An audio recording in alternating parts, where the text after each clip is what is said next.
Cool. So let's try a quick icebreaker to understand what we are trying to do, how we are feeling today, and get going.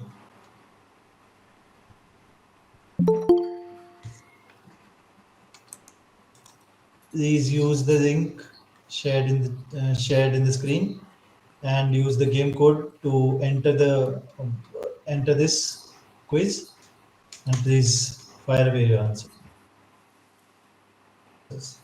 I'll give you 60 seconds to copy paste the description that is given here. I will also paste the information in the chat.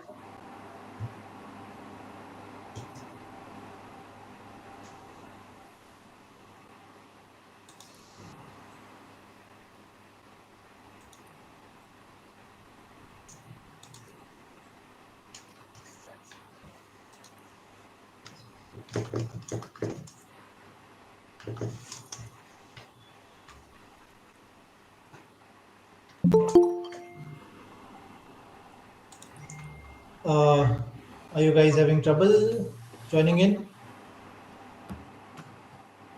I see some folks coming in now.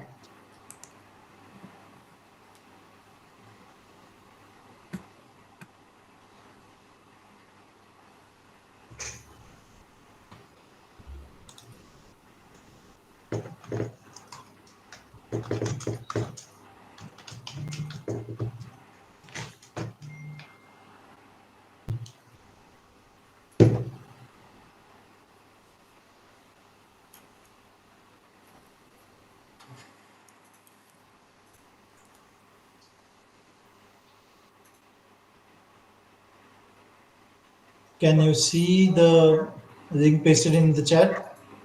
Okay, I think something got disconnected. Just give me 30 seconds.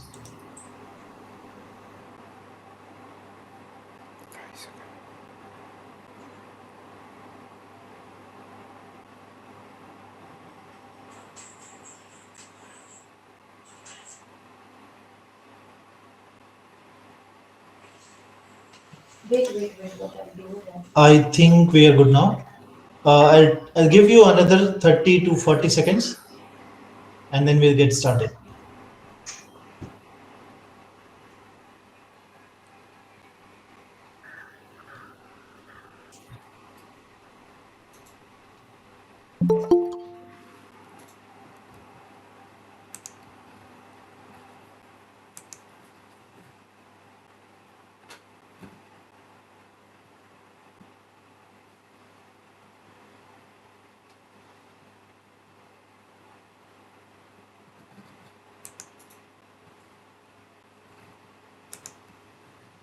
Karthik, Nicole, I see 17 participants now. Maybe Sunday blues, not the Monday ones. Cool. 20 more seconds, guys, and then we'll start. ओए session लगाएगा ये वाला क्या ये वाला personal finance का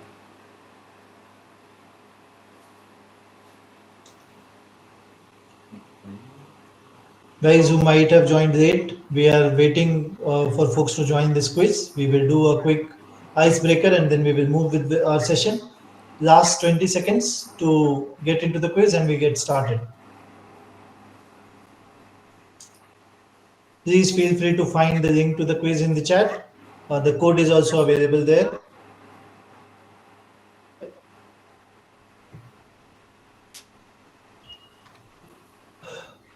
Okay, all right. Let's do a quick countdown of 5, 4, 3, 2, 1, and let us start now.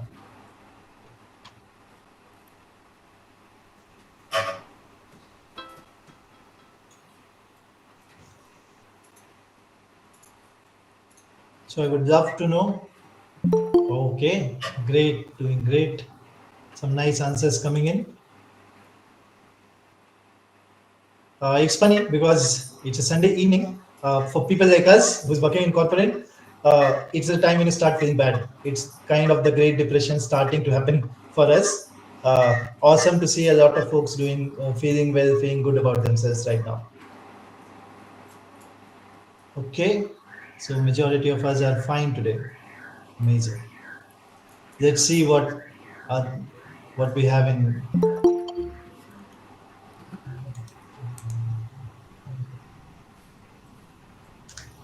Guys, feel free to call it out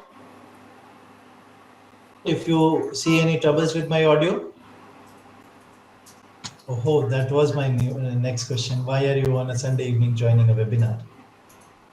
When I was in campus, the only thing I could think of on a Sunday evening was, oh my God, I have to go to classes tomorrow.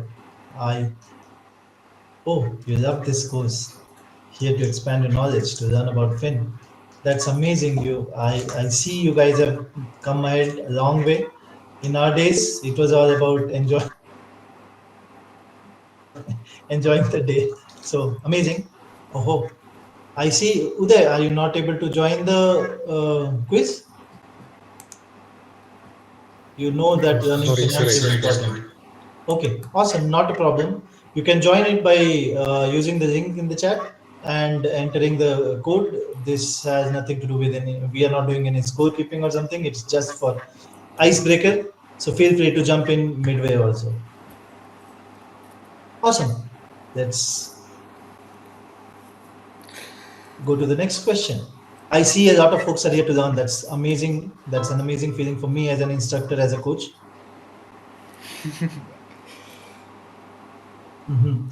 Now, I actually don't know how many of you are actually from IIT Ropar and how many of are from outside the campus. So it's kind of great way to understand what folks think about it. And I would really love to know what the folks, especially out of the campus, think about it. This the winter, the campus. Oh, the winter! I just love the winters myself. I had the great unfortune of being in non-winter areas for the last 10, 11 years, but otherwise, I love the time. Campus is the greatest part of it. Okay, awesome. That's nice to see and hear.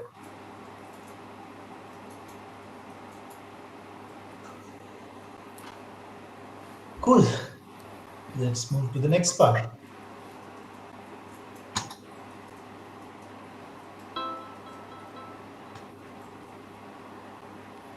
Yeah, this is why we are here, and I will love to know what people think about it before we dive into the session. RBI and Fed. That's pretty specific. Body economics, basics of economics. Nice, nice.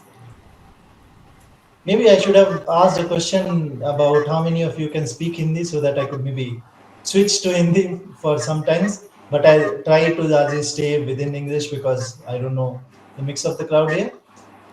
Economics through EY. Eco. Nice, large businesses, body economics. Nice, amazing. So I certainly see there is some kind of understanding of folks here. We are not firing blanks. So awesome. I will tell about myself in a bit. Let's start with the presentation. So why are we here today? You would have done, I believe, 6 or 5 sessions before as part of this whole series, and you would have learned about microeconomics. You would have learned about stocks and crypto, personal finance, and whatnot. I am here to talk about what macroeconomics is, how does it impact your own personal finances, how does it impact your personal life in general, and what should you be looking at when you make generic decisions on your personal front. This implicates your career as well as finances. So let's get started. So here is what we are going to do today. I will we will obviously start with a bit of introduction, and then I will talk you through the guidelines, the housekeeping guidelines today, and then we go deep dive into the use case or the story of the Great Depression, where it all started in terms of macroeconomics. Then we try to understand what economics is, and we try to understand the difference it brings in comparison to microeconomics. We look into the various aspects of macroeconomics, how it impacts general stuff around our day-to-day life, and then we try to understand how policies, general national policies, whether it be government or our central bank, impact our daily lives. I will move ahead to talk about a few significant events throughout the history, and we will use that to understand important learnings. Throughout the session, I will try to present you with certain examples and try to present you with learnings through those examples. So, quick info about me. My name is Sudama Shandelia. You can call me Sudama. I'm a PM3 with PayPal, and I stay in Bangalore. I started my career in asset management, where I worked with firms like Fidelity, and I worked within the middle office, trade, order fulfillment, and order management with the company. And then I moved on to PayPal, where I control the merchant servicing and onboarding experience at PayPal. Cool. With the introductions and pleasantries aside, let's start with the session. So, first, a bit of housekeeping items. Let's see who this session is for. I have crafted this session with the absolute beginners in mind, assuming that the majority of folks have zero to no knowledge of economics.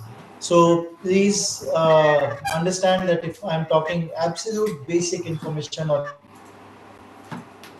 just a story around what economics means and you know it, please try to understand that there might be other folks in this forum who are unaware of it, and that's who this bit of information is for.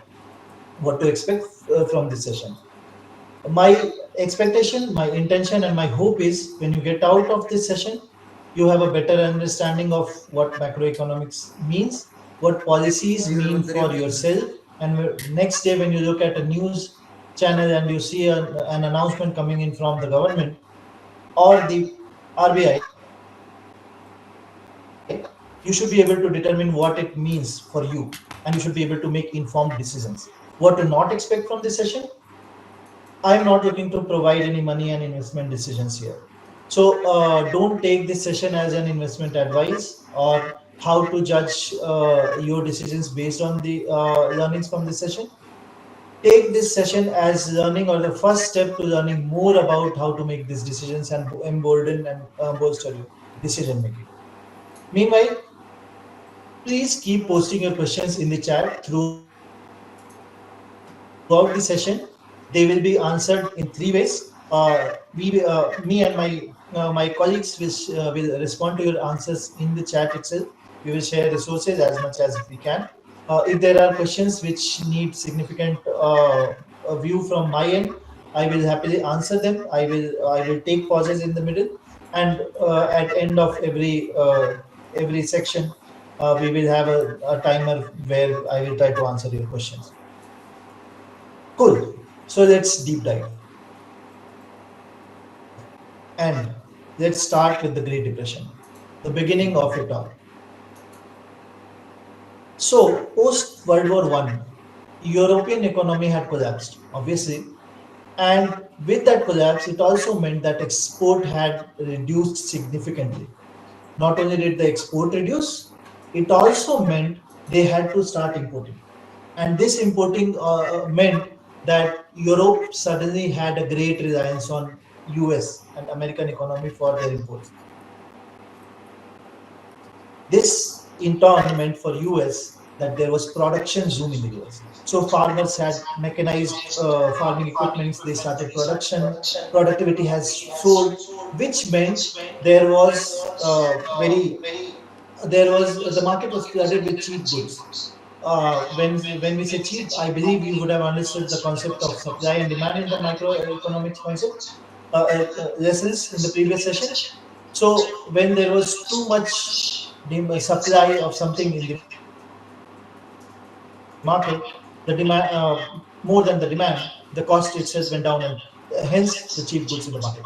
At this point of time, America was exporting a lot to the Europe, and there was significant boom in the American industry and the market.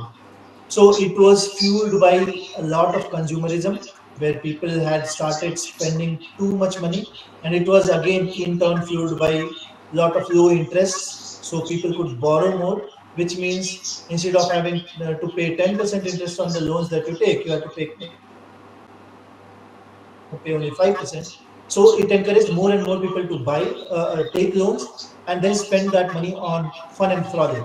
So let's take an example of microeconomic way. When you are having a tough time on your personal end, you start spending only towards the needs. When you have extra money, you start spending that money towards fun and frolic, like I said. So you start going on trips, you start eating out, you start going to parties, and whatnot.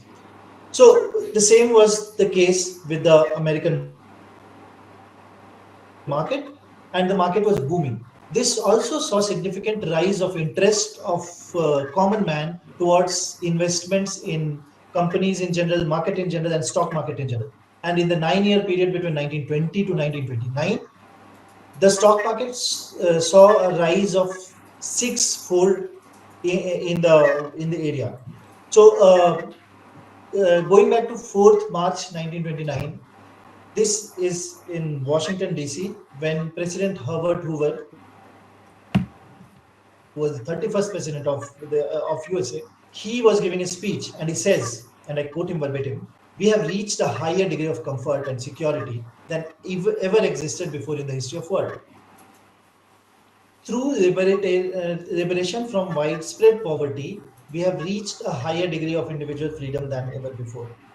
This is at the height of the economic boom in USA in 1929, when Herbert Hoover has come to power in an economy which has been riding a wave of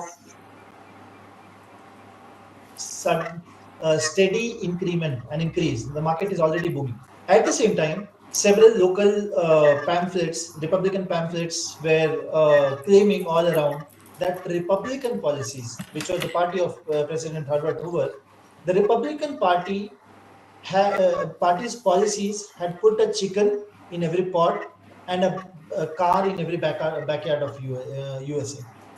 Little did that they know.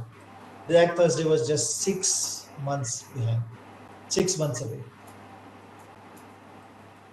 So 6 months going forward, after before we get into 6 months and the Black Thursday, let's understand margins because it's absolutely important for us to understand what margin means. And this was the cause of decline and the whole crash of the economy. So since there was crazy interest towards investing in companies and investing in stocks, and people from not so wealthy and rich uh, backgrounds were also invested in investing in the market, they started taking loans, and it was because they were absolutely certain that stock market was going to make them money. So they started borrowing assets when they could even not buy. So they could not afford it. So they started borrowing money to buy assets and then selling it for higher price. So what happened was uh, brokers started selling or giving loans around these buy and sell. So take a general example. There is 100 rupees stock that you want to buy, but you only have 10 rupees in your pocket. So you go to the bank, you go to the broker and say, "Hey, I want to buy this stock for 100 rupees. Can you lend me 90 rupees?" And the broker says, "I'll lend you 90 rupees for a interest rate of, let's say, 10%." So now you have 100 rupees. You buy the stock for 100 rupees, and then by the end of the day, the stock appreciates by 30%. This is an extreme example, but I'm just trying to explain it with this extremity. So appreciates by 30%. Now your 100 rupees have turned into 130 rupees, and you sell the stock at 130 rupees. So you have made 30 rupees profit, and then you will have to pay 10% interest on the 90 rupees, which means 9 rupees. You pay back the debtor or the loan company 99 rupees, and remaining 31 rupees come to your pocket. So in a 10 rupee, you have earned 21 rupees profit. This concept was called as margin. It is still widely used in the trading world in terms of short trading, where users always trade on margin and they are able to invest 4x, 5x the amount of money they have. So this was rampant in the 1929s, and everybody, there were cases where people were selling their houses, farmers and bakers and cobblers, they were selling their houses, their cars for millions and of rupees. They were putting it in the stock market and then taking out profits of it. Since and at that point of time, it was not very properly regulated. So let's see how it turns out for the whole market and people. As we have talked, 4th March 1929, Herbert Hoover has talked big things. 6 months down the line comes October 24th, the Black Thursday.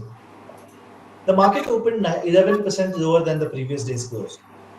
This panic was not very clearly defined, although it is said that it was majorly caused due to the events that happened in Eurozone, which is slowly because of this all the spending cuts and all.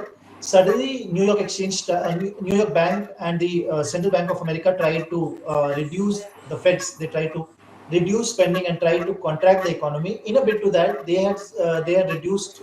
Sorry, they had increased the interest rate. We will understand the impact of increase and decrease later, but they had increased the interest rate, and to follow that, the European market had also increased the interest rate, which broke the European economy further, and that started showing up in the American market. So what was happening was, since Herbert Hoover gave a speech, and till these 6 months, there used to be talks about the economy into a bubble, being about to burst anytime. There were talks where there would always be chats. People would say, and an analyst would say that the industry was overvalued. But by the end of the day, everything would always go to normalcy, some way or the other, because the economy was that strong. Then came Thursday, when by the end of the day, it did not came to normalcy. Market opened 11% lower. It very clearly showed that there was panic among investors, and their intentions and their sentiments had sour. So it is basically called as the beginning of end of the longest running bull markets in US history, which was running for an entire decade. So when this happened, there were so many trades in a single day. There was so much trade and so fast and frequent trades that the ticker was, and especially in those days, there was not proper technology like today. So the ticker was not able to comprehend and properly real time show the impact of these changes. There was too much buying, and the stock was plummeting even further. To resolve this, big bankers met together. The Morgans and Chases and New York banks, they met together. They pooled an amount of money, and then they passed it to the vice president of New York Exchange, New York Stock Exchange. And what he did was he went to the trading floor. He made a huge buy order for steel industries, then followed in other industries, and then kept buying. When he started buying this amount of stocks, the investors slowly calmed down, and then some sanity came back into the market, and people started slowly buying back. And eventually, the market still ended at 6% down, which was 6% lower than the last day. People thought, especially the New York Stock Exchange, thought that they had avoided a big trouble, but that was not the case. Friday went normal, slow, but then came Black Monday. You would have noticed every day we have a trouble around market. Uh, it's called Black, whether it be Black. There is another Black Wednesday in the UK history. So Black Thursday was followed by Black Monday. On Black Monday, we see further trades, further and further trades, and everybody wants out. Now, what has happened was, come back to the concept of margin. People had taken margins. The people had taken interest to buy stocks on Thursday, the Black Thursday, but their stocks were 6% down. So if they had taken 90 rupee loan by paying 10 rupee, they were not in a position to pay back the loan to the loan or bankers. To pay back that loan, Even if the users did not want to sell their stocks, they were forced to sell.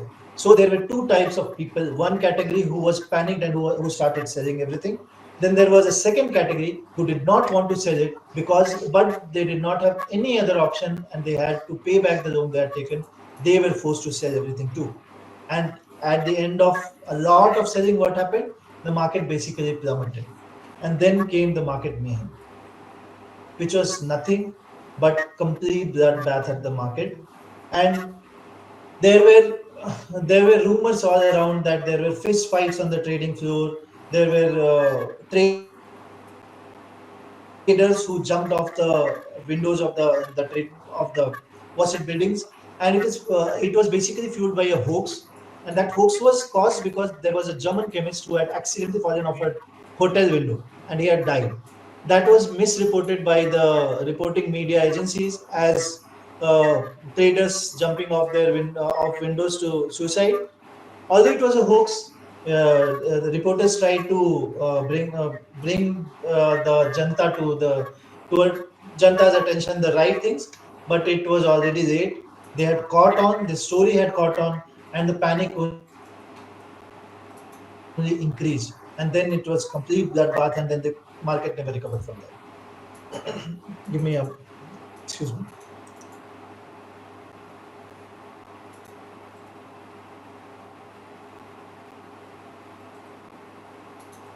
Apologies. Yeah. So Great Depression is in itself not the whole macroeconomy, or sorry, the crash of stock market is not in itself the Great Depression,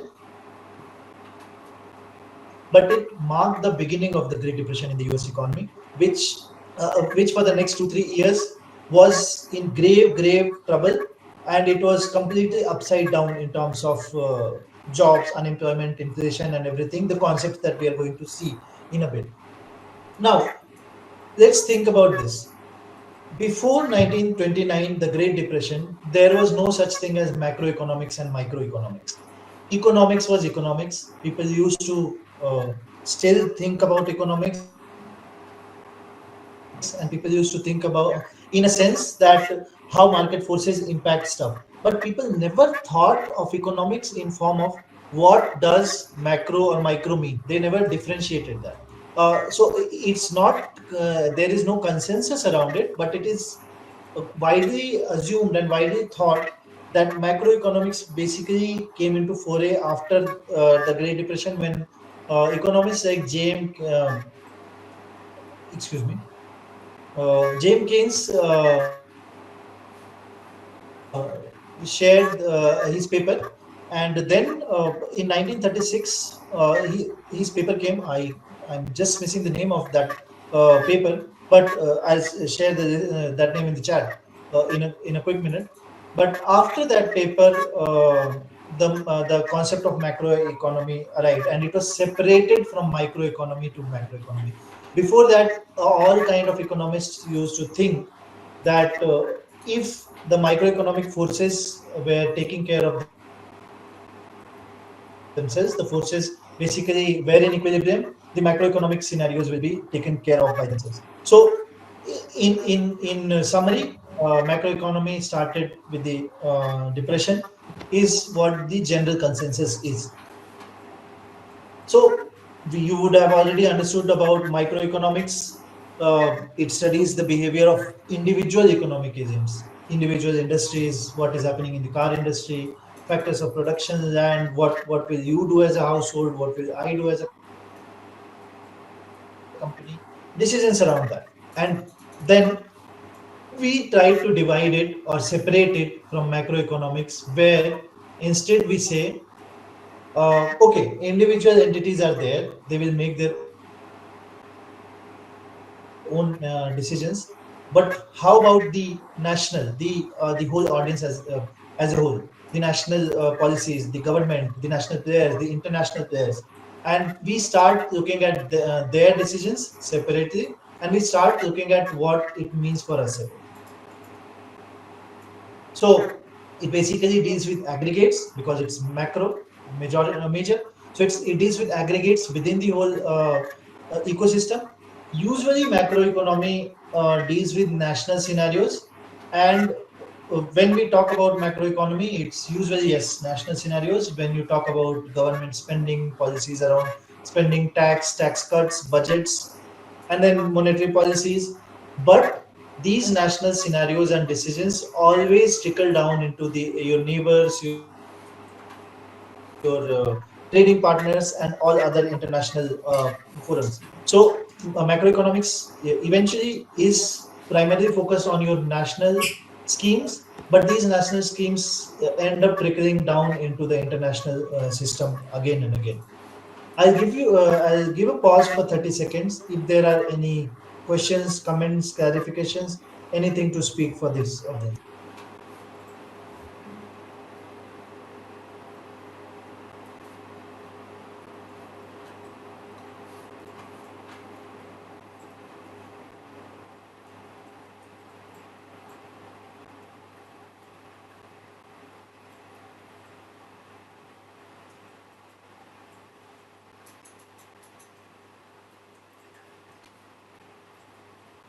Cool. I take it as a no. So, well, we said macroeconomics is all about the national factors, what changes happen within the national realm and not in the individual realm. Now, let's see which aspects all is just a lesson to us. Because, yes, the Great Depression and all is just a lesson to us, yes.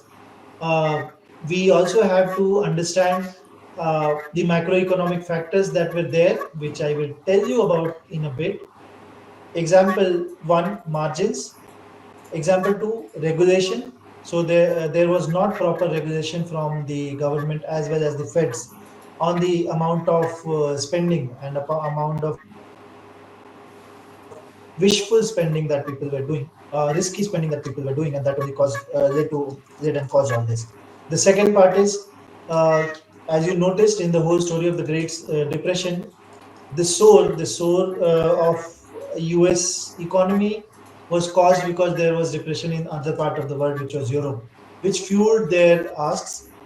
And then the cause of depression also was kindly related to Europe, because when Europe was going further down into depression, it meant that America suddenly started to get lesser orders in very layman terms. So lesser order meant what?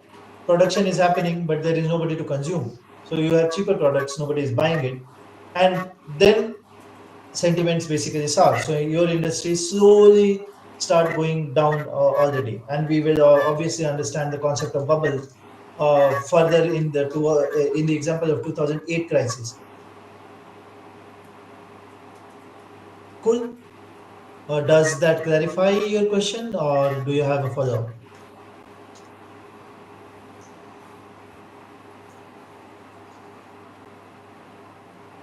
Cool. So, so we understood what macroeconomics is itself. Now let's see what we do as part of macroeconomics. Why and how do we use macroeconomic uh, uh, factors and decisions? So we basically use macroeconomics in three ways. We try to describe our economic developments in both forward thinking view and backward viewing view. So empirical, where we look at the data and we try to understand why something happened the way it happened, and we also try to make sense of what patterns we are creating and what does it mean for the next year or next 10 years or next 15 years. What we always do as part of data analytics, a lot of you might be learning data analytics and AI machine learning in current days. Macroeconomic aspects also deal with describing these developments. The second part is all about explaining the economic relationships. In theory, the example would again be the Great Depression. So everything that happens, we try to look at it with the lens of butterfly effect, where we try to say, oh, something happened. The reason for something was that X happened, and the reason for X was that Y happened somewhere. So we try to explain the logical economic relationship between events and entities and try to figure out why something happened the way it did. And then third is we try to we want to suggest policy solutions. It's usually in political way, but what's the use of doing all kind of analysis if you can't do suggestions? So descriptive and prescriptive, as if we talk in terms of data analysis. Let's look at major key variables within the macroeconomic forums, and let's try to understand what these variables mean, how to understand these variables, and what these mean for us personally. Cool. So, gross domestic product is one of the most important, one of the most easy to see, and one of the most famous also, always talked about. Gross domestic product is basically how much money is being circulated in the market in a current year. It's usually looked at in terms of a time period. So, one way would to look at it would be how much final goods and services we have produced or consumed. So if I am selling samosas, then I have produced samosas, but that samosas have to be sold to someone to be eaten, and we don't want to calculate it twice. So we say either, with the example of samosas, if we were talking about the GDP of my samosa store, I would say either number of samosas sold or number of samosas made. That is what GDP is about. So looking at the same parallel in the national way, GDP basically tells us what was the market value of all goods that we created in a year and all the service that we produced in a year. Or, in a different way, we could also say GDP is the market value of all the goods that we consumed in a year, all the services that we consumed in a year. This GDP is of two types generally, not generally, really, it's of two types. One is nominal and one is real. So nominal GDP is basically what was my GDP yesterday, what is my GDP today. I'll try to take the example of salary. When I joined as a fresher, maybe my salary was, let's say, take the number 20,000, and let's say today my salary is 1 lakh rupees in 10 years. Can we say that I am doing 5x better than how I was doing 10 years back? The answer would be no, because it's in all practical for all practical purposes. 10 years back, everything was cheaper for me. So 20 years, 20,000 rupees 10 years back would be equivalent to something like 30,000 rupees in today's money, or 35,000 rupees in today's money. So while it seems that I have gone 5x in terms of my earnings, excuse me,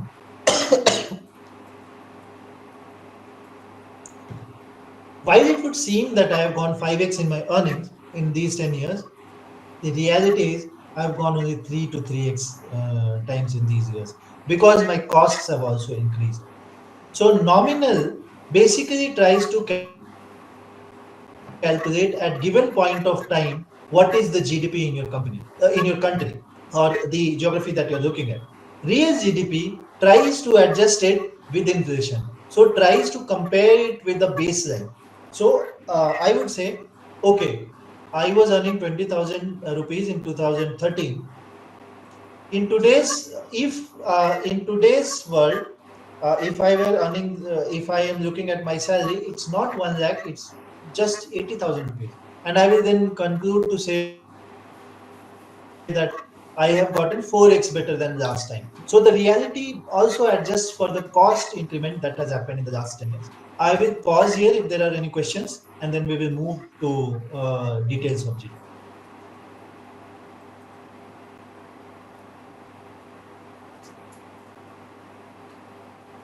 Okay, I treat it as no questions are there. So do keep in mind, a higher GDP or a increase in GDP basically means there are more goods and services being produced, which in turn means more and more people are working. So there are more jobs, there are more people consuming, there are more people in the workforce, and obviously the GDP has increased. So in general, increase in GDP means or shows that there is more financial activity that is happening in the country compared to last year or the period that we are comparing it with. Let's move forward and understand what some nuances around it. So let's say last year India produced 1 lakh worth of goods and services, and 1 lakh worth of goods services meant thousand number of goods and services. Let's assume this year the prices are exactly the same, and instead of 1,000, India produced 1,200 products, goods and services, which means the goods and services production increased by 20%, and the cost did not increase. That means what? It means my real GDP has increased because cost has stayed constant. And because cost has stayed constant, nominal GDP will anyway increase, and it will increase at by the same time. So the concept I'm trying to say is, if there were no inflation, real GDP and nominal GDP will stay the exactly same. If the inflation comes into picture, things change. Now let's see the second nuance of it. What happens if prices of all goods and services produced rise, but the quantity remains same? It means now I'm producing the exact same amount, but the cost has gone up for me. So eventually I'm ending up with lesser money. So real GDP is unchanged, but nominal GDP increases in this scenario. I will pause if there are any concerns around GDP. We will talk about it, and then I'll move to an employment rate.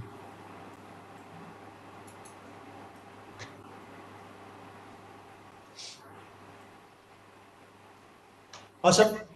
I read it as no need of any explanation. It's either very good for me. I'm teaching a bunch of IITians who are very smart and who are getting everything that I'm talking about, or it might mean that you already understand all these concepts, and my course is a bit too easy for you. Or the third thing is, I'm not making any sense to you, and it's just gibberish. There is there is a कहावत in Hindi, right? भैंस के आगे been बजाना. Or there is a कहावत, भैंस के अक्षर. I even forgot the कहावत there. So I hope it's not the third case. I hope you guys are liking. You guys are finding it much easier, and you guys are getting bored the shit out of your minds, thinking, "Oh, we understand all of it." I would take that situation any day. Cool. Just a quick update. We will have a quick quiz at the end of the session, and who knows, Piyush and the Finance and Economics Club might have something in store for you, for the winners. So be tuned on that. Cool. Let's move forward and let's look at unemployment rate. So the first pillar, the first variable of macroeconomy is GDP, which lets you understand what's happening in the country, what's happening in terms of the economic activity. What's the second part of it? Unemployment rate. That lets you know how many people are actually working in the country. So before we get into the types of unemployment, let's look at how do we understand unemployment and how do we calculate it. I see the slides are a bit jumbled up. I apologize for that. So let's take an example of India, and these numbers are not the latest and also not to be verified. It's just for an example's sake. Let's say in India, we have a population of 1,045 million. Out of these 145 million, there will be children, there will be school-going children, there will be old retired people, and there will be housewives. Then there will be other kinds of folks who are not looking to work because they have enough, according to them. People can have any other reason for not choosing to work, but there will be a bunch of or a section of the society who's not searching for job itself. When you were in school, you were not searching for job, you were just searching for admissions, and you were preparing for IITs. So you are not searching for jobs. Now these people are usually not counted when you're talking about unemployment. When we talk about unemployment, we say how many people in the whole population want to find a job, want to do a job, and they are not getting a job. They are still unemployed. So, in the whole population of 1045 million people, let's say there are total 396 million people who are employed, which means who are working. The other 23 million are those kind of people who are searching for jobs and they have not gotten any as of now. So, these two people make the total labor force, the force who is either working or willing to work. And in this example, the total labor force is 419 million. Now, how many are remaining are basically not the part of the labor force or NILP. So let's look at what the unemployment rate would be. Unemployment rate would look at how many people are unemployed out of the total labor force. Mind it, not the whole population, but the total labor force. So 23 million people out of 419 people are unemployed, which means 5.48% people are unemployed currently, and the unemployment rate can be said to be 5.48%. That's what is reported. The labor force participation is 40.1% by the same sense, which means 40% of the whole country is participating in labor, in creating the economy, in doing the economic tasks, and creating and improving our GDP. Then there are obviously certain scenarios where there are unaccounted for and unpaid work. Example would be the best and simplest example would be our mothers, our housewife mothers who are working at home, not being paid for it, not being accounted in GDP, and this actually is a very big red flag that gets raised and keeps getting argued in economic circuits where economists there is a section of economists to say they should be included in unemployment and employment rates also. The concern there is no good way to numerically assess that, and even if there were, nobody had tried to find that right way yet. So the fact of the matter is currently there is a lot of undocumented, uncalculated work that happens in our economy on a daily basis. Let's go back to the previous slide and understand what these unemployments mean, what kind of unemployments can be there. So there is the how many of you have heard the term under I pens up. Excuse me. Cool. Do we have any questions on unemployment, or can I move forward? Awesome. Let's move ahead. So the third and most important part, what inflation, which also causes our real GDP and nominal GDP to not be same, like I was telling earlier. So how many of us have seen a 25 paisa coins? A quick raise of hands, please. 25 paisa, one person, okay. 5 paisa, anybody? Oh, I see 4, 5 hands raised. I will let you ask your questions. Just give me one moment. So we have seen a few people. How many of have you seen 1 rupee coins? 1 rupee is still there. 50 paisa coins. Some of you have. So you would have noticed as you grew older, these coins started going out of the market. They started going out because things started getting costlier. You didn't get anything for 25 paisa, you didn't get anything for 50 paisa, and building, making the 50 paisa itself cost you 1 rupee. So what's the point of making 50 paisa? For making 50 paisa coins, the government is wasting 50 paisa because it is costing them to pay one rupee, right?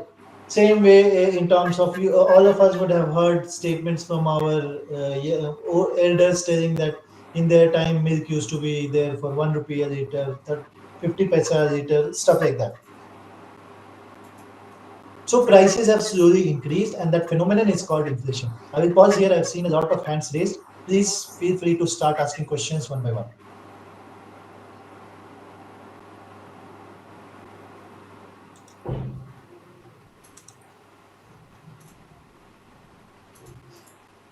Guys, was there a question?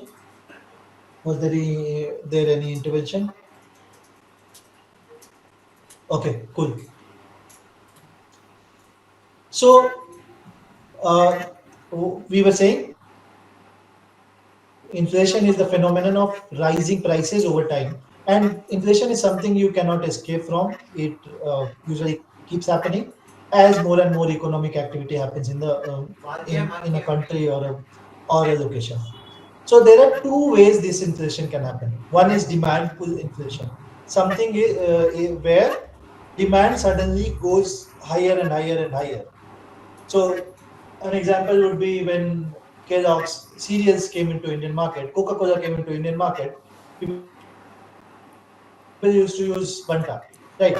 So people did not used to like Coca-Cola, and let's say that used to cost them, let's say, 2 rupees. Over time, people started liking it. More people wanted it. More and more people wanted it, and over time, in a single day, let's say 2 crore people were drinking Coca-Cola.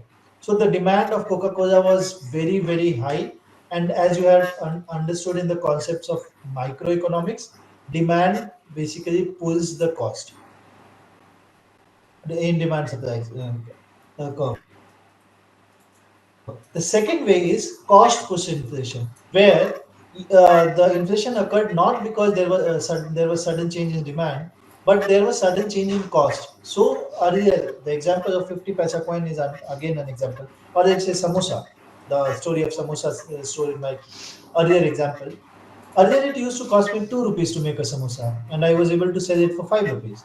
Now it costs me 3 rupees because of the demand pull inflation that has happened in the first case.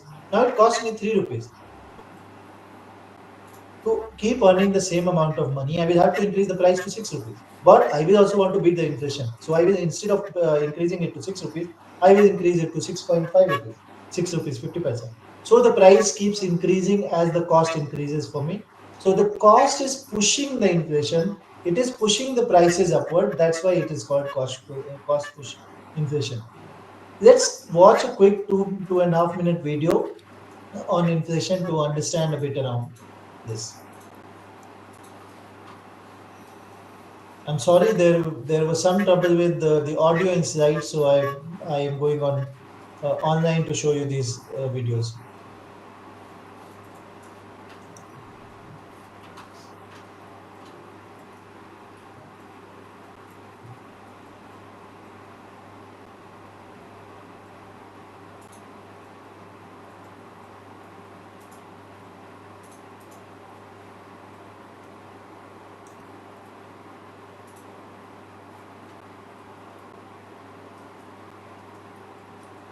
Guys, please let me know if you don't hear any audio.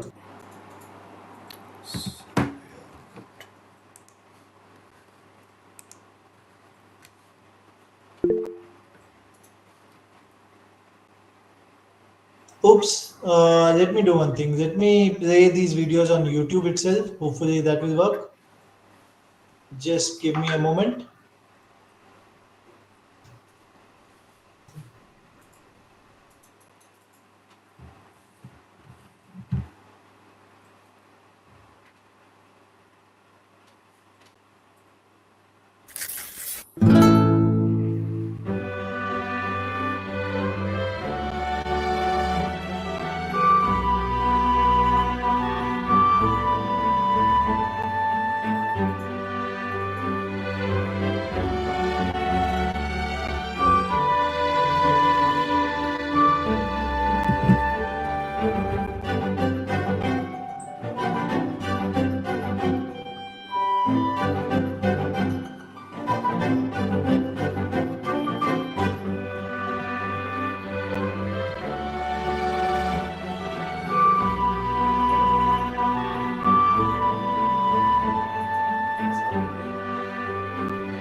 Cool. I'll basically share a list of resources where you can see a lot of stuff around these events and reports that come out. Oh, I see I'm not on video. Sorry about that. I'm back. Let me share my screen again. Cool. So we understood about inflation. Now let's understand one about hyperinflation, and let's take the example of Zimbabwe's currency decline again. So I'll play another 5-minute video which will let you understand what happened in Zimbabwe.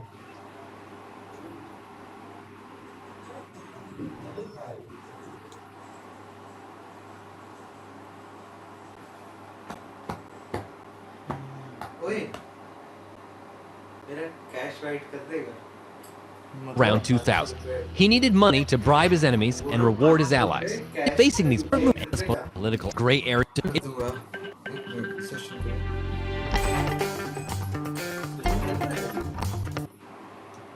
Just a quick thing to note, folks. Do notice whenever you are talking about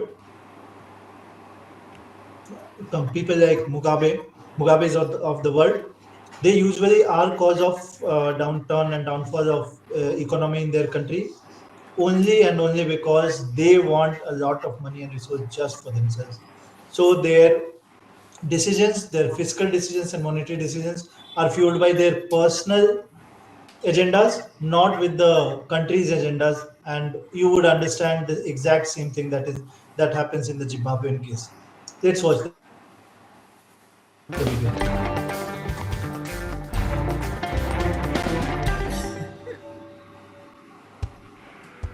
it's not easy being a dictator. For one, there's a lot of other people around you who would love to be you, so you're constantly worrying about staying in power. Navigating the gray area between political rivals and political allies is a total headache. Plus, there's all those pesky people who you're supposed to be in charge of. How to give them as little as possible without inciting rebellion is a never-ending balancing act. Robert Mugabe, the president of Zimbabwe, was facing these problems around 2000.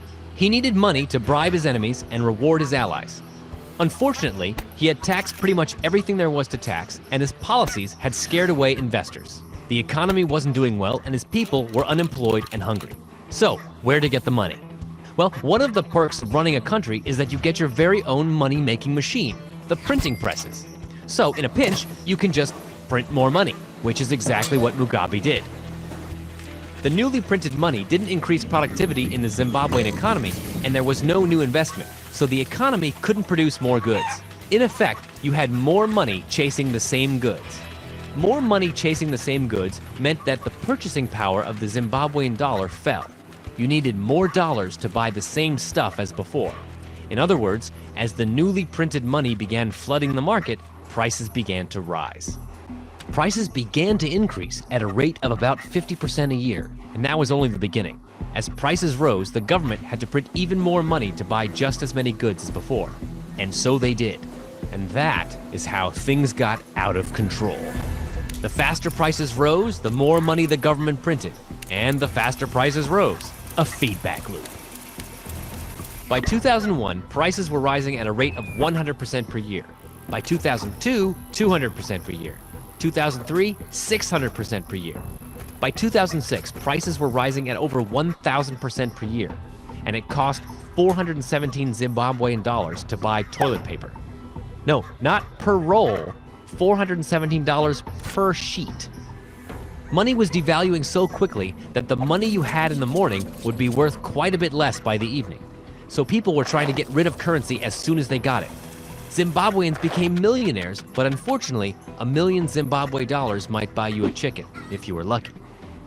And still the government kept printing money, and in higher and higher denominations.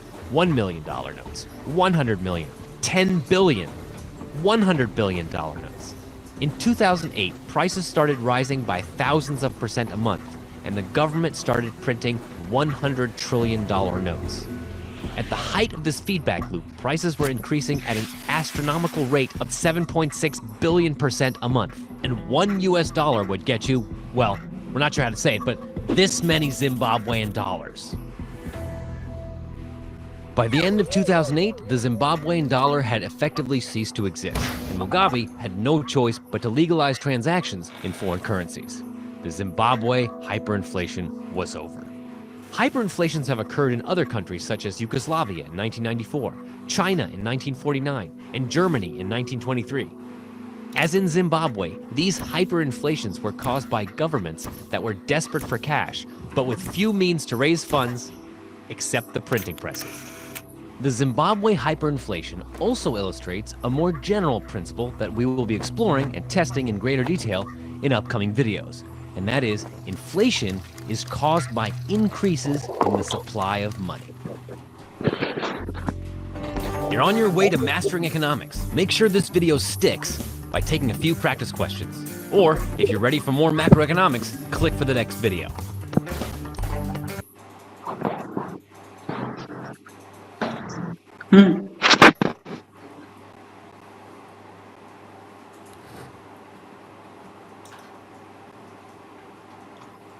Okay, I believe you unmuted by mistake. Let's move ahead. Cool. I did plan to show you guys a video on George Soros, how he broke the Bank of England, but I realized that in interest of time we might be delayed. I'll share that resource with the FinCom anyway, the whole list of resources that I'm presenting. So I'll skip the video. I'll share that as part of the resources. Let's try to make a correlation between inflation and unemployment itself. And there is a curve called Phillips curve, as you can see on your screen, which tries to do the exact same thing. And Phillips curve says exactly this: in times of boom, when prices are increasing very highly, at the same time prices are increasing because there is more production happening, which means more demand happening, which means to fulfill that demand more people are coming to produce, which means more people are employed, and hence the unemployment is low. So in a causational way, unemployment decreases automatically when there is boom in the market, and when and vice versa basically. So if unemployment increases, price increase is also reduced, because when you are unemployed you demand less, so you buy less, you only buy needs and not wants, so there is lesser expenditure in the economy, hence the prices also, because demand is less, prices are also increasing by smaller amount. At the same time, which means inflation is increasing slowly, but it also means that your GDP is increasing slowly. So GDP and inflation go hand in hand, and increase in GDP also mean that increase in inflation is bound to increase with the GDP. So the governments are always faced with this challenge of governments, and more importantly banks, because I am going to talk about monetary policies which are usually controlled by banks and not the governments. They are always in these doldrums around how to balance this, because they want their GDP to increase. Uday asks, is this about nominal or real GDP increasing? It is both, Uday, because when we are talking about increase in GDP, we are talking about increase in activities, right? So GDP is increasing in either scenarios. It's about how much is it increasing in comparison to real or GDP. So let's say we are talking about spending 1,000 rupees. Instead of 1,000, it becomes 1,200 rupees currently. Nominal is obviously increasing in all cases, but real is also increasing, because earlier this 1,000 rupee in reality would have been, let's say, 600, but 1,200 will be 650 or 660. It won't stay at 600, right? So irrespective of which lens you are looking at, nominal versus real, the GDP will always increase, and GDP and inflation go hand in hand. So what's the confusion? You have to think, should I sacrifice inflation and let the GDP go rampant, or should I sacrifice GDP and let the inflation go rampant? And that's where you see a lot of tussle between political parties always.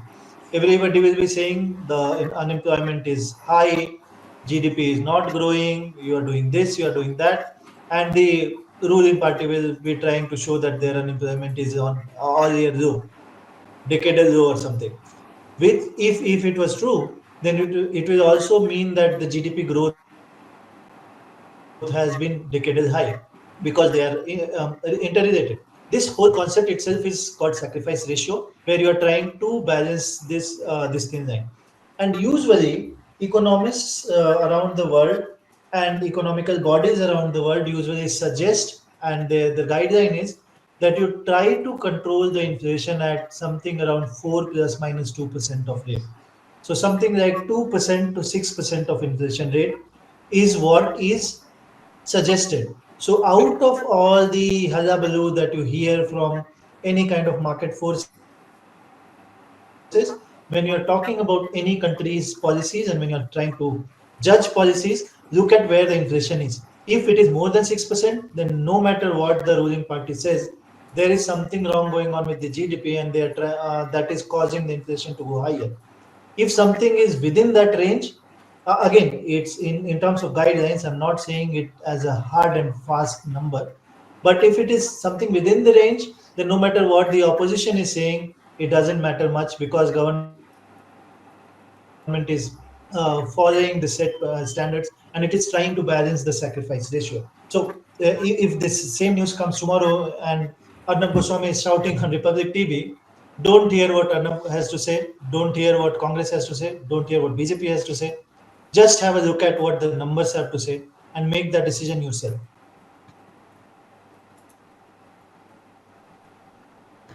Let's move forward. We saw about Zimbabwe, and let's look at two ways these macroeconomic factors and things are controlled. They are controlled because I realize there is kind of a time urgency, so I try to move fast. Please feel free to stop me there. So there are two ways of policies, two types of policies that come into picture.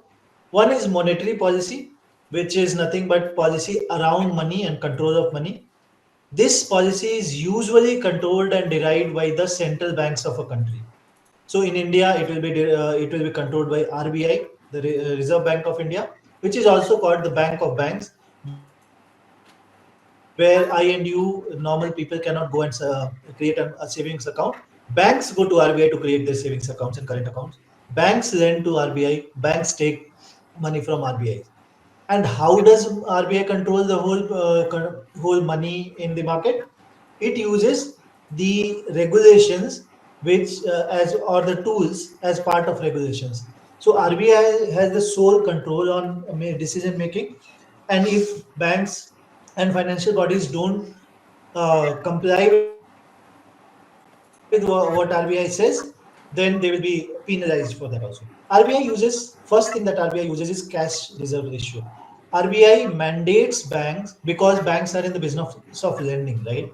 So it's possible that bank comes in and gets total worth of 1 crore rupees in their accounts and they will lend everything to people. Then what happens? I see Nicole on my screen. What happens if Nicole goes to bank tomorrow and she says, "I want 10,000 rupees." The bank will say, "Hey, we don't have that money with us. We have given it loaned out to all people in the market." So to make sure this kind of situation doesn't happen, RBI says and mandates that there is a minimum percentage of total money in your books that you have to keep in your account, in your saving account. It is a parallel example. If you are worth 1 lakh rupees, then you should have at least 10,000 rupees in your savings account, and not everything should be invested in real estate and this and that, equities and other assets. Right. So CRR mandates banks to maintain a specific balance, which is percentage of total amount. Then there is statutory liquid ratio, which is SLR. These banks are mandated to maintain liquid assets also, which means again money which can be liquefied. So if you need that money today itself, you can use. If you have a house, if you invest in real estates or even in yes real estates, then you will have to buy that real estate, get the money, and then use it. So it's not liquid. If you have it in stocks, you sell it, you get it tomorrow. So it's liquid. If you have in savings account, you can use it right away. It's highly liquid.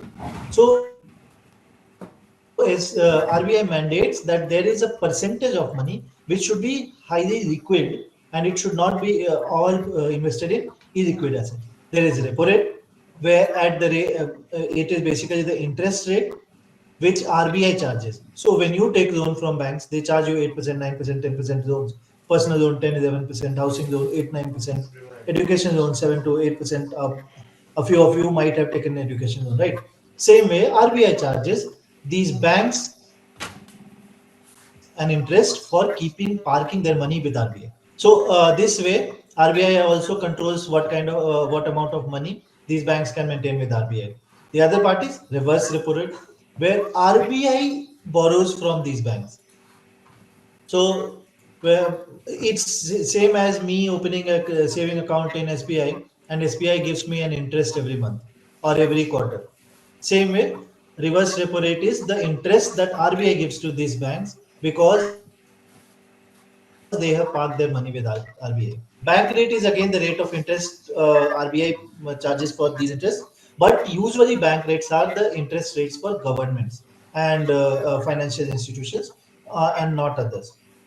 I'll pause here if there are any questions, or we can move forward. Cool. Guys, are you seriously understanding? Is the session going too boring for you guys? I'm just worried. It's not the case for you.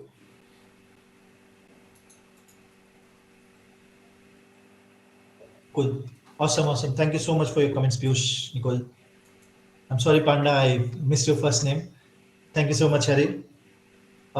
Let's move to the next section. So I'm trying to give an example of how money is created in an economy. So look at a bank. For a bank, what is their business? Their business is loaning you money, and they will earn money by taking interest on it. If you put your money in banks, then bank have to pay you interest. That is, so it is liability for them, because tomorrow you can go and ask them, hey, give me my money back. So it is your savings account is a liability for bank, and the loans they give is a asset for bank. I hope asset and liability is clear to this group. Assets are something which are either direct money or reserves, or which provide an option to earn that money and reserve in future. Liabilities are where there is outgo from your side. Okay. So liabilities would be things like deposits and deposits in the bank account, and assets would be the reserves that bank is putting with RBI, because I'm getting interest on that, the loans that I've given to folks. Now here is how creation of money works, and it's amazing. Look at a bank. Let's call it First Bank. This is, by the way, an example that my professor used to give in my MBA days, and I have directly picked it from him. I will share the resources also. So this is not my slide. This is my professor's slide, which I have borrowed from. So let's say RBI buys bonds, and it buys from 1,000 rupees, and I am a bond investor. So I paid 1,000 rupees. This is called open market operation for RBI. Now let's say I invest that 1,000 rupee or save that 1,000 rupee in First Bank. The First Bank is the bank's name. Now what does First Bank balance sheet look like? Earlier there was no asset, and they have a deposit of 1,000 rupee from me. So it's a liability for them. Now what First Bank does is something smart.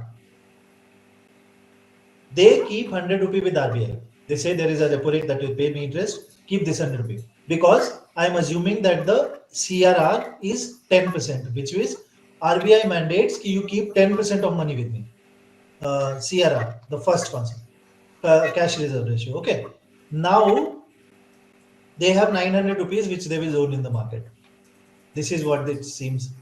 So 1,000 rupee invested, 900 rupees invested in the market, loaned in the market. Now let's say what happens the next.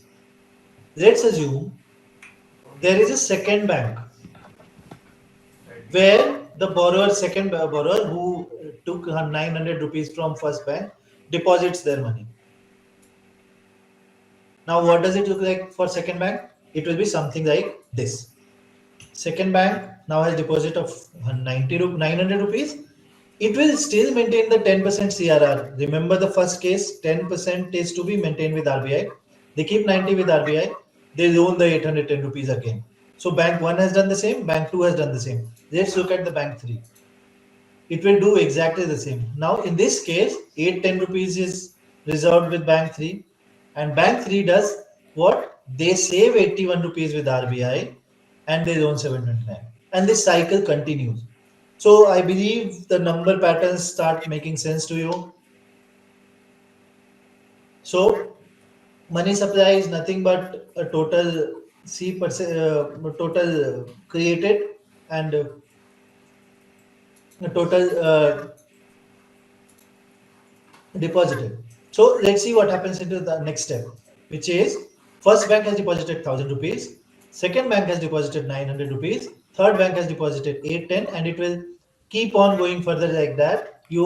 Are you seeing a pattern of R squares? So the total money supply would be 1,000 plus 1,000 to 1 minus 10, CRR, which is 10% in this case. So 1,000 into zero point 0.9 into zero point 0.9 into zero point 0.9. So it becomes a mathematical equation of something like this, where it goes to infinite. So what does this addition come up to? 1,000 rupee turns into 10,000 rupee, calculating for CRR as 10%. So if RBI says CRR should be 10%, then every 1,000 rupee creates 10,000 rupee money supply in the country. If the CRR were to increase, then the supply would reduce. If the CRR is to decrease, the supply will increase. So, what RBI does is, if there is, let's say, COVID is a great example. When COVID happened, people did not have money to spend, especially poor people who are daily wage workers and all. So RBI had a concern where RBI had to put more money in the market. What did they do? They said CRR should be reduced, put it to 0.5%. And then there was more money flowing into the market. They obviously decreased the interest rates also, repo rates, which meant banks are getting money for lesser interest. So they will in turn give us loans for lesser interest. So you would have noticed all our interests were down when COVID happened, right? It also meant you have to pay lesser to banks. You have more money left with you to spend, and that expenditure meant more and more activity in the economy, and that in turn meant GDP will slowly grow. That concept itself is a part of something called expansionary policy, which governments and central banks both do as part of fiscal and monetary policies, where they're trying to expand the GDP. How do they do that? They implement certain scenarios in place which causes users to have more money in hand, and users to pay more money, spend more money, have more consumer behavior, so consumerism, and that in turn fuels the economy.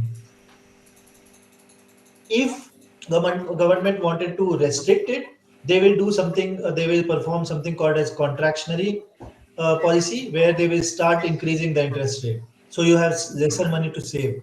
When you have lesser money with you spend less, and it basically means that the economy is not moving that fast.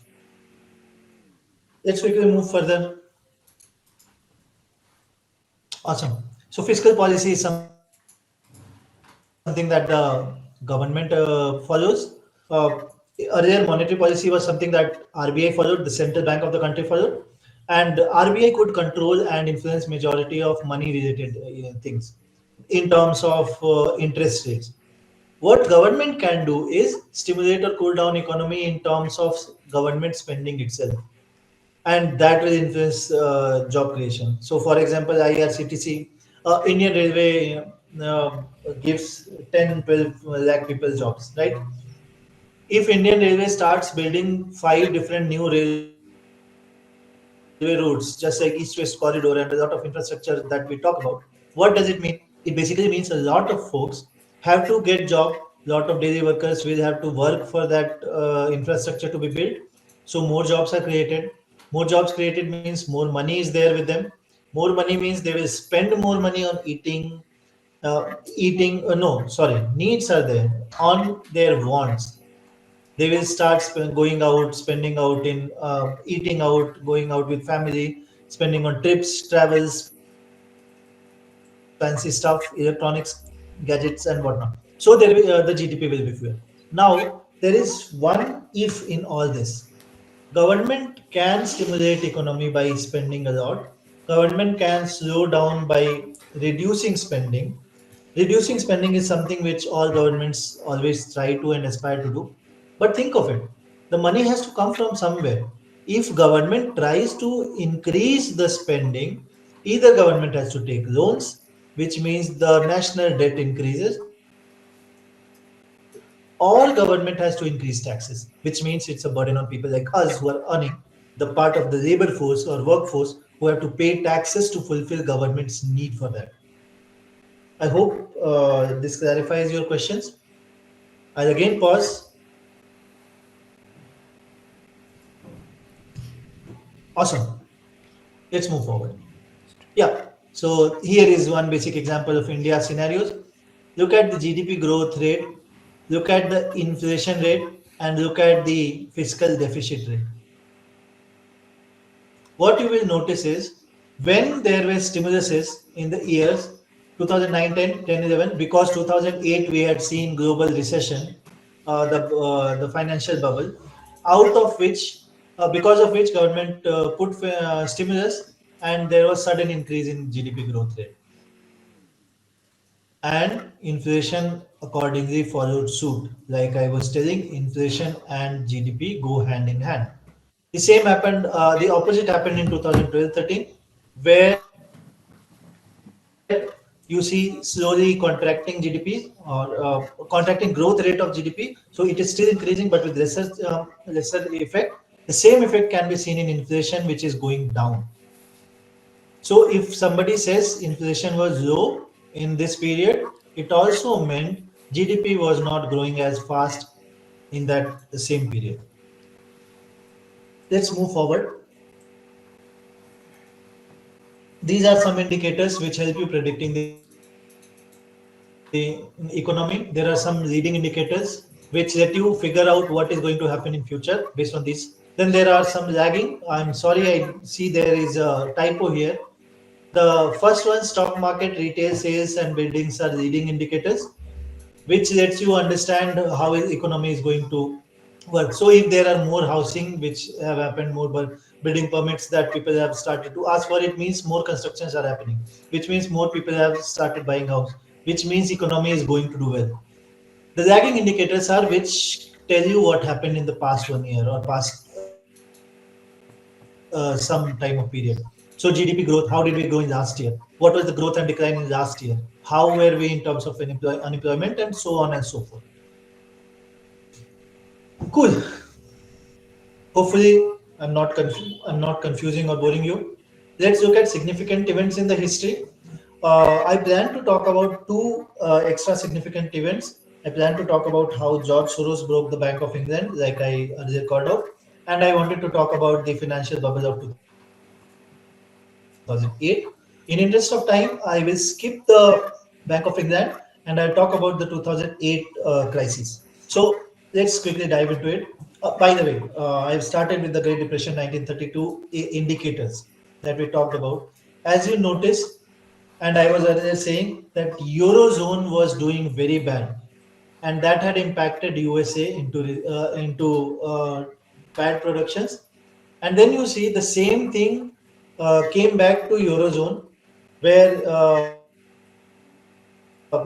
United Kingdom, France, and Germany also started seeing the effect of that recession in USA. So it was like double whammy. First, in a parallelism to fights, UK, France, and Germany kicked USA first. USA kicked them back, and then they are both going down together. Let's move to the next scenario, which was 2008. Zimbabwe crisis is something which I showed you. Let's try to look at financial crisis 2008, which was which started in a similar fashion to 1930, 29 and 32 Great Depression, where a kind of bubble was forming. At around 2007, 8, the interest rates were going very down, which means what? If you put your money with the bank and financial institutions, the interest that you get from them will be very less. So investors started looking for other opportunities to invest in. and majority of these investors that I'm talking about are big financial institutions and high net worth individuals. People like the Jeff Bezos and Elon Musks of the world. So they don't invest in low interest areas. They want high returns and safer returns. So this is a product which banks came up with, and it was actually a very smart curve. What they did was they started selling houses. So this is how it worked. I, as a buyer, bought home. To buy that home, I took loan from the bank, which is called mortgage. Now, mortgage basically means that whosoever, in this case bank, holds that mortgage, I have to pay the loan, the one who has taken loan has to pay the fixed interest every month or every year, the set interest, right? What banks started doing was, and because there is a fixed rate of interest that these loans are getting, it sparked interest in high net worth and financial institutions. But they don't have time to spend money on people like us going to individual people to say, take my loan, right? So what the banks did was they made it into securities. They said mortgage-backed securities, which means the mortgage itself they started selling to these financial institutions and HNIs as investments. So the interest that the person taking loan was paying, that was going to individuals who has invested. Bank was getting a cut in between because they were selling these, and the HNIs thought it was a great investment because first they're getting a regular interest. If the person for defaults, they fail to pay me back the loan interest, then the house is there. We will sell the house off and we will recover my money. It was a good plan. It was working well. The problem that happened was the human greed came into picture. Market forces were acting pretty well, but the human greed meant more and more investors wanted to invest in this, which meant more and more mortgages needed to be there. Now there is only so many houses that you are selling, and banks used to look at your credit history before giving you loans, right? So banks started giving these loans to people who did not have good credit, people who did not have defaulted on previous loans, who did not have good history with money, who did not have money. Banks started giving loan to them. So this meant the quality of these loans started going bad, and the interests were not being paid on proper time. But the rating agencies like even EY, as big as EY and Deloitte and KPMG, in fact, they still rated them triple A's. So there was like huge push, huge demand in the market. Everybody was going for mortgage backed securities, and banks started giving loans for more and more and more people. And slowly, because they started giving loans to so many bad credit people, they started seeing defaults. Now people are not paying interest. Now one person went bankrupt, then the other went bankrupt. Then this phenomenon started snowballing into a bigger scenario where more people started getting bankrupt and not paying, which meant that the prices of houses started going down. Now they were not getting interest in the first place. Now the investors thought, okay, we will sell the houses and we will recover the money. But the house prices also started going down crazy in a crazy free fall. So they were not even able to recover their money from the investments. So basically, this bubble burst suddenly, and then a lot of huge people in the market lost money. And the majority of investors who lost money were retail investors like me and you, who had invested in these mortgage-based securities.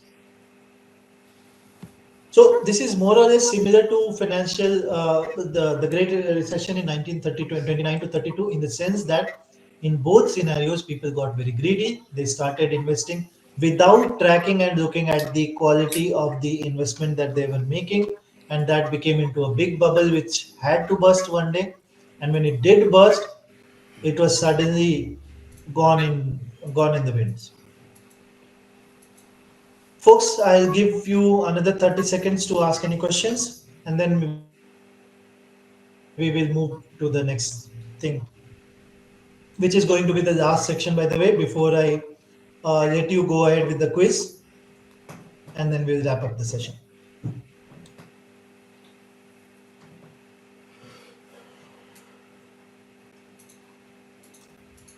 Awesome. Let's move to what my learnings from this share. As I said, let's move to what my learnings are from working in this industry and my own personal experiences. I've tried to categorize them into big categories, macro categories, because hey, we are doing macroeconomics here. So the first learning that I have is nothing is risk free. I've pointed macroeconomics, but it applies to other areas in life and economics and everywhere. Nothing is risk free. If something comes with a huge reward, you would have heard that saying big risk with big risk, big rewards, big risk, and big returns, big risk again, big risk, big reward. Always go together. So there is nothing free in macroeconomics. In all historical crashes that you see, people thought that they were getting risk-free money and they were earning crazy amount of money, which was true for some period of time. But when the market forces when the market forces came back to bite them back, all the risk basically took more than what the market has given to them. The second, always beware of extremities. An example would be the housing bubble.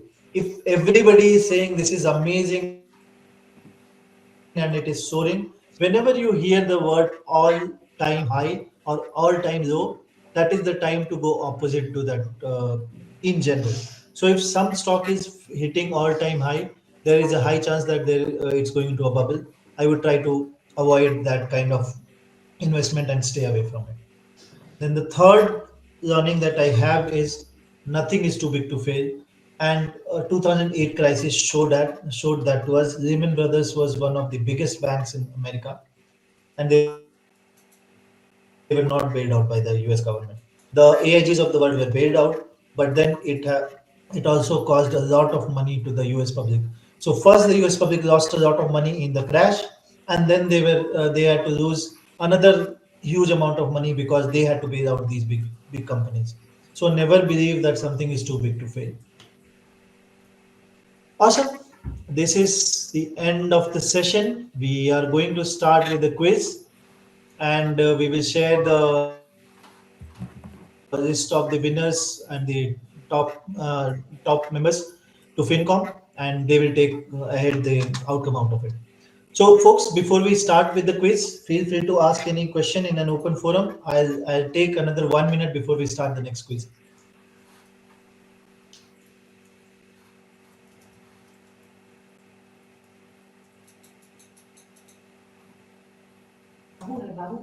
चुप. Hey, what is quizzes?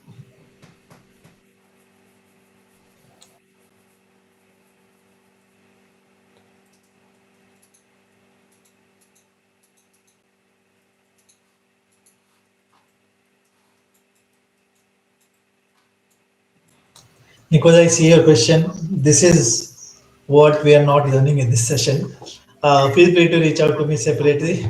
We can have further chats, but the scope of the learning that we had in this session doesn't cover and doesn't help you figure out how to invest. Piyush, so when there is recession, usually, like I said, usually recession is there when a lot of folks were too progressive and positive around, or too bullish, so to speak, around the market forces, and they have overspent, overindulged in good times of the market, and it has gone down. My personal agenda is when there is recession, it means I'm going to get things at dirt cheap price. So when COVID happened, a lot of people made money because stock had crashed.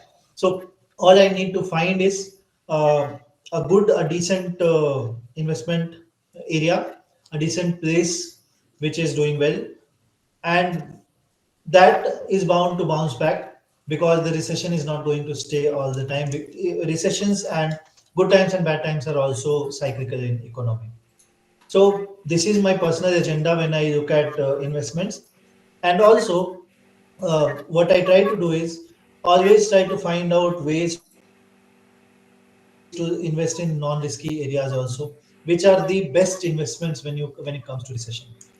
Without going into details of what types of recession investments, uh, there are non-risky assets. When I say non-risky, anything physical has lesser risk than anything non-physical. What you can't touch, it's possible you can't get it. What you can touch, it's 100% guarantee you have it. So having physical things in your investment portfolio is a great way to keep you out of risk. And you should have at least some portion of your investment in that. Now there is a whole concept and whole literature around risk reward, the amount of allocation that you do, which is not the part of this course and the scope of this conversation, but that determines how much of it you should do where.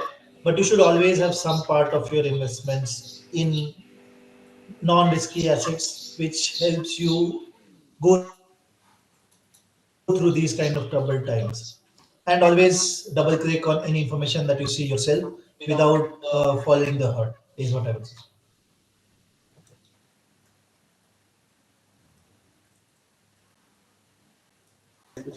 I've shared a link.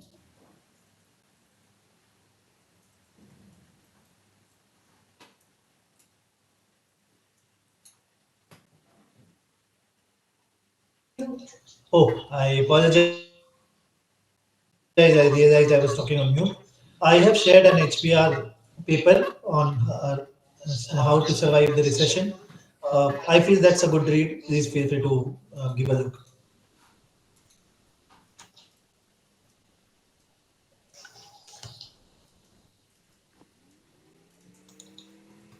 Awesome. It was my pleasure